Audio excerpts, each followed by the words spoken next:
Vážený pán riaditeľ, pani zriaďovateľka, pán predseda rady školy, ctený pedagogický zbor a milí študenti. Opäť sa blížime ku koncu kalendárneho roka a ku koncu školského polroka. A zvyknú sa robiť tri veci. Ďakovať, prosiť a bilancovať. Tak dnes pôjdeme s davom a budeme sa držať týchto troch činností. V prvom rade by som chcel v mene všetkých študentov poďakovať pánu riaditeľovi za neuveriteľnú energiu a odhodlanosť, s ktorou sa pustil do výkonu svojej funkcie. Aj keď by sa mohlo zdať, že je ešte veľmi skoro na definitívne uzávery, dovolím si tvrdiť, že prvé dojmy sú veľmi, veľmi pozitívne.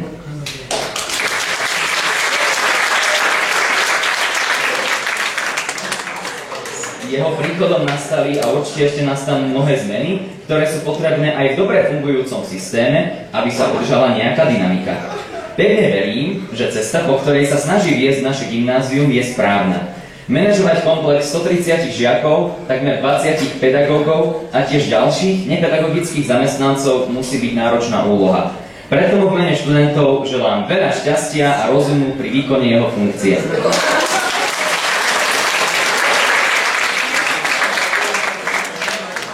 Ďalej by som chcel poďakovať pani zriaďovateľke školy, ktorá má s riadením školy dlhoročné skúsenosti, za jej prítomnosť a pomocnú ruku.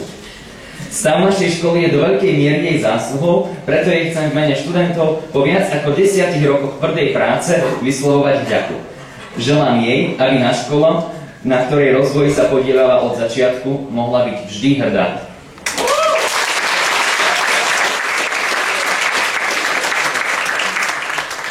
Ďakujem aj predsedovi rady školy, pánu Prievozníkovi. Ekonomický manažment jednej školy určite nie je jednoduchá záležitosť. Zvládať manažment 4 škôl od materskej školy až po vysokú školu musí byť naozaj mimoriadne náročné. Preto mu ďakujem v mene nás študentov za podmienky, ktoré tu vďaka nemu máme. Želám mu veľa šťastia v jeho náročnej práci.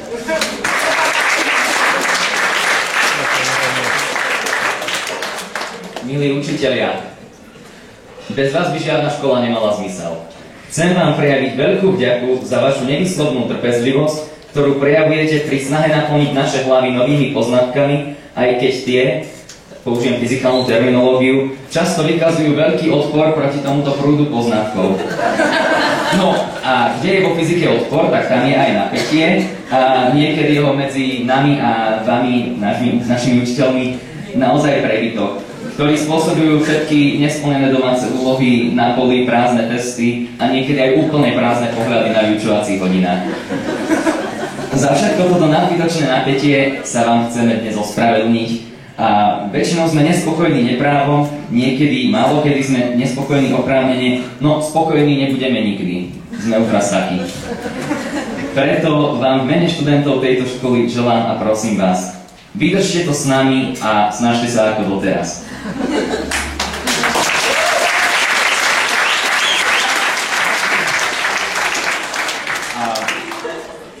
Túto istú prosbu by som rád adresoval aj nepedagogickému personálu našej školy.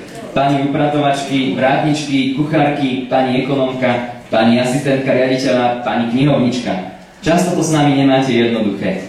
Zabudáme si prezúky, strácame knihy, niekedy zbytočne opúšťame školu, zbytočne kopírujeme. Do budúceho roka vám želám, aby ste vykonávali svoju prácu tak ako doteraz a nám zase želám, aby sme si menej poctivo zabudali tie prezúky, poctivejšie nosili knihy, školu opúšťali naozaj len vtedy, keď je to veľmi nevyhnutné a kopírovali aspoň oboj strane.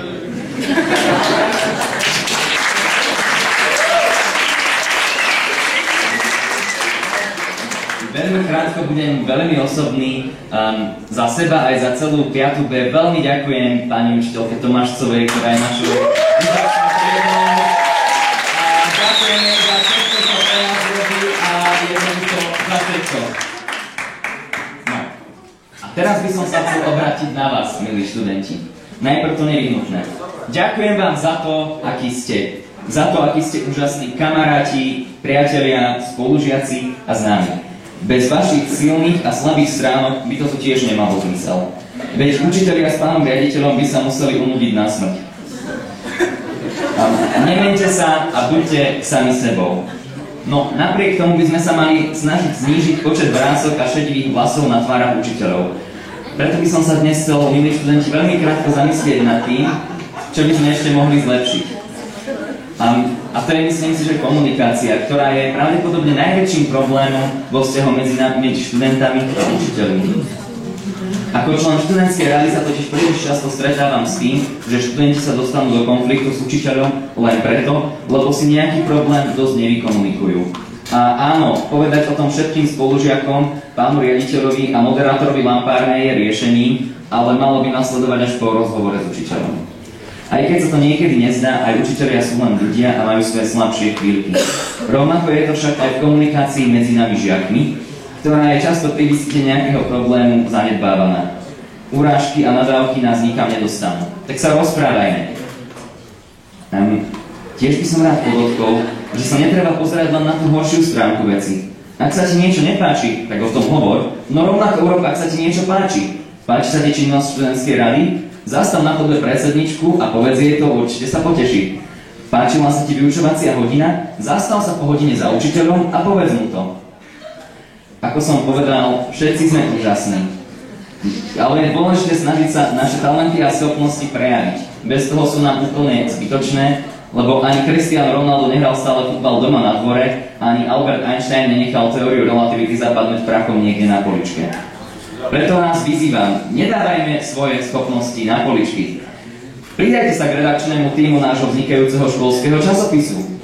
Choďte za učiteľom predmetu, ktorý vás naozaj baví, a vypýtajte si nejaké zaujímavé knihy o tomto predmete. Zaujíma ťa zahraničná politika? Na NUN krúžku ťa radi privítame. Chýba ti tu krúžok spierania? Skús ho založiť. Niečo sa ti nepáči? No, krabička s podnetmi pre študentskú radu bola dnes ráno takmer prázdna.